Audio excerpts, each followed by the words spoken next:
வணக்கம் மக்களே. என்னடா அரசியல் எனக்கு ஒண்ணுமே புரியல. அன்னைக்கு அந்த மனுஷன் உங்களுக்கு கெட்டவனா தெரிஞ்சான், குடிகாரனா தெரிஞ்சான். விஜயகாந்த பத்தி தான் பேசுறேன். ஆனா இன்னைக்கு விருதுநகர்ல போயிட்டு ஸ்டாலின் என்ன பேசுறாருன்னா, என்னுடைய ஆருயிர் நண்பர் விஜயகாந்தோட மகன் விஜய் பிரபாகரனுக்கு ஓட்டு போடுங்க அப்படின்னு கேக்குறாரு. நீங்க தானே 2011 விஜயகாந்த் ஓட்டு போடாதீங்க, விஜயகாந்த் ஒரு குடிகாரன் அப்படின்னு வடிவேலு வச்சு பேச வச்சீங்க. திருவாரூர் பிரச்சாரத்துல திமுக குடும்பமா உட்காந்து கை தட்டினீங்க. அன்னைக்கெல்லாம் கேப்டன் விஜயகாந்த் நண்பன் தெரியல.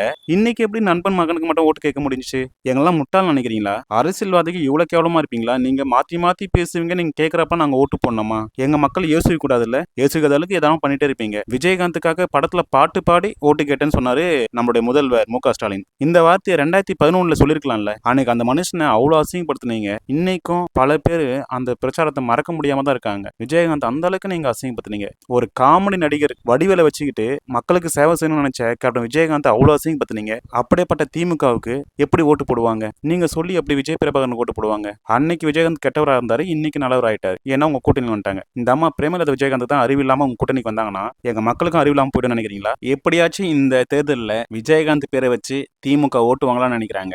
விஜயகாந்த் உண்மை நேசிக்கூடிய யாருமே திமுக கூட்டணிக்கு ஓட்டே போட மாட்டாங்க.